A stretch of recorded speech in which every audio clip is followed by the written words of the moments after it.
Where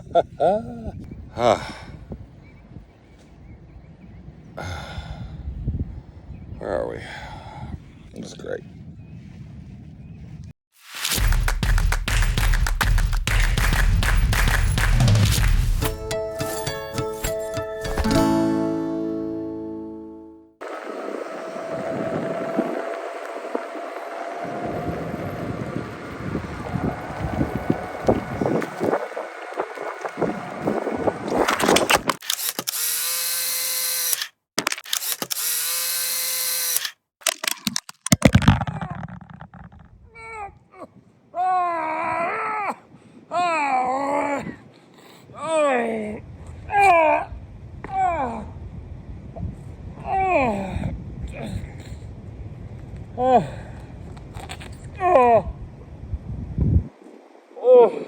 I've looked worse, I guess.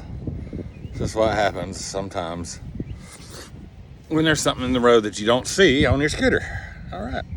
Well, look at Thomas. All f***ed up. Let's see if I can get Mel on the phone, which he's not answering, but oh, my head hurts. I need a shower. My eyes busted open. I think. I look great. Well. Oh, yeah, this is looking awesome. Messed up the rest of this trip, didn't we, bud? Where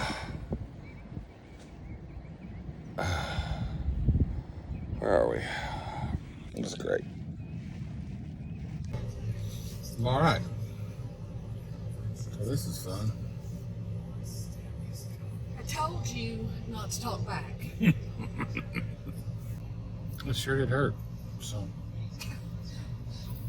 I think I broke my nose. My head CT is okay from the ER. Well, they confirmed you still have a brain. That's right. So, I got probably a little hairline crack in there. That's how we do it at the Hootenanny. Picked up a sack of common sense at the Walgreens. Yeah. I broke my glasses. I can't see without my glasses. So I have to wear these curly ones right here. I have to wear these. Ooh, look at those. Yeah, don't I look like I don't even know what. But, so we've got to get hooked up, taking the camper back home, or base camp home tomorrow, and then the next day back to Newport, because I've got to get back to work on Thursday. And that sucks. But, not much I can do about it. I guess so. Fast forward a few days, and here we are, back in Tennessee, and still alive. So we're thankful for that, right? Yes, very thankful. So a lot of aches and pains. A lot of aches and pains, and very slow, and still fractured it on this side, and just trying to take it easy, but doing well. So maybe a broken rib. yeah, maybe a broken rib too in the back, and still having issues with the nose. I know that was broken. What do you do when there are accidents and emergencies on the road? Because there are some things that we did great in this instance, and there's some things that we didn't do very well at all. So and there's some things that we learned that we need to do. Yeah, absolutely. I can guarantee you when we spit them out, you're going to say, oh, yeah, I know that. But you might not think about it in the moment. So we're going to talk about those. So number one, so to put it in retrospect, when I knocked myself silly. I walked a little ways. I knew where we were at, but I didn't know where the camper was. I sat down and I was trying to figure out how to use my telephone, and it took me forever. I couldn't use the telephone. Well, and your phone doesn't have a home button or anything right, like that, so it didn't recognize your face. Didn't recognize my initially. face because it was all jacked up. Finally, when I got into my phone, then I couldn't figure out how to dial Melissa. And when I did figure out how to dial Melissa, then she didn't answer. Numerous phone calls and text messages, and she didn't answer because. So the reason for that is I typically keep my phone on silent because it does ding a lot with notifications of, various apps that I have available on my phone. I also wear an Apple Watch. Well, at this moment, my watch needed to be charged, and my phone was on silent sitting on the bed. My phone, I had no idea that Thomas was calling me because my watch was usually what notifies me through a vibration or a ding, and it was on the charger. Typically, almost 99% of the time, I charge my watch at night. So this is the one instance the watch was on the charger. She didn't change her phone to ring or anything like that, and she's going about her business.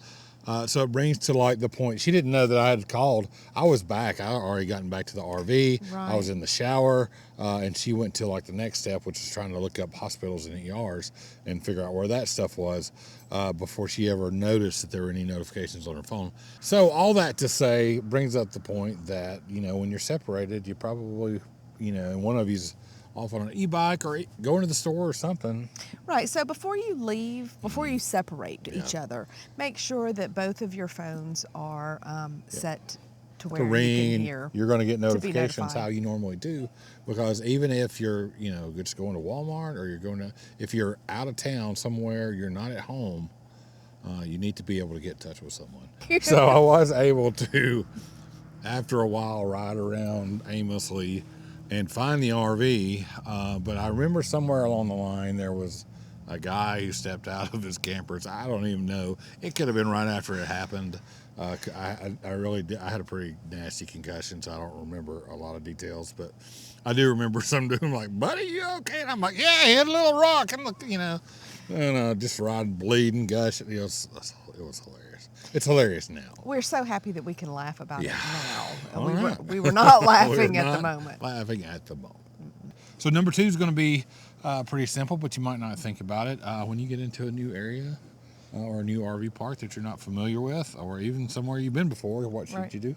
You should be mindful of where the nearest emergency facility is. You need to know where your ERs are at, hospitals, pharmacies, vets, veterinarians, vet hospitals for little furry animals. In the midst of something happening or an emergency, it's not probably the best time to be trying to look up and find out where you're going to go to the ER. Now, you don't necessarily have to write all this information down every time you move, but, maybe when you get to a new location, just open up Google Maps and take a good look of your area and just, be mindful of where those locations are. It's also a good thing to ask when you get to the new RV park. A lot of times on the papers that you get from them when you check in, is going to have all that information on there. Or some of it. Some of it.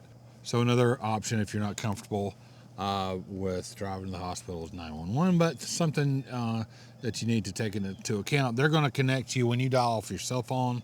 It's going to connect you to whatever the provider for whatever cell tower you're connected to. You need to have some type of idea of address. Crossroads where you're at. That way you can provide it to the 911 operator, or at least the name of the park or something like that, and they can look it up that way. Another point that I want to make with the 911 thing, since if you don't know, I spent 2 decades as a paramedic, is I know on your Apple phone, if you have an iPhone, make sure your emergency contact information is filled out in the health information, because responders, if they think about it, and I have used it before on several occasions, can get that information without getting into your phone. So if you knock yourself out falling off a scooter and they come up, if they think about it, they can pick up your iPhone and swipe it to the emergency contact information. And if Melissa's name is in there, her cell phone number, which you got to be able to answer the cell phone number. So to add to the iPhone emergency information is, Melissa brought up a good idea. Right, so in your iPhone, in your emergency contact, or even just write it on a piece of paper and put it in your wallet, would be your basic information, such as what campground you're staying in, or the address in which your camper is located at, the site number, and if you have a pet or not left behind. All right, so next tip. Next up. Have a first aid kit. Yes, you want to have a well-stocked first aid kit. I'm going to leave a link in the video description below to a place where you can buy several different options and several different size kits. We're not affiliated with them before. It's just someone that we've used or I've used professionally in the past. for jump bags and kits and things of that nature. You want to have a big, nice, fully stocked emergency first aid kit, as well as the basic training that goes along with it, to use it if somebody's bleeding out or they have a fracture that needs to be stabilized, they have a head injury. Basic first aid provides a lot of insight into the initial steps that you need to perform for those people, even if it's just to keep them alive and stable until 911 gets there. And we're talking something more than your hiking Band-Aids and Neosporin type of you first need aid kit. splints and medicines and gauze and gauze and salves and so if you're going to be out traveling around, you need to have a great first aid kit and safety kit, and that's going to include things as well that are non-medical, like triangles and flares and safety items to put on if you're on the side of the road. You got to think about those things. Or if you're boondocking, you're that much further away from emergency services. You need to have a way to signal people and flashlights and all those things you've got to think about in this lifestyle, because you're not going to know you need them until you need them, and if you don't have it, it's going to make your life a whole lot more difficult. We hope that this information at least makes you think about what you're going to do in case of an emergency, and maybe some of these ideas you will implement also. So, and that's half the battle. If you can think about what you think you might need, then that leads you to thinking about first aid kit and thinking about some basic first aid training, or maybe some two-way radios if you're way back in the woods somewhere to call somebody, or letting people know where you're going to be. You have to think about that stuff first to be able to evaluate what you do and what you don't have and do and don't know. So don't be as cool as I am, because that crap hurt. Make sure you wear your helmet next time. Maybe some other protective gear. Keep your phone on. And wife of the year here, so.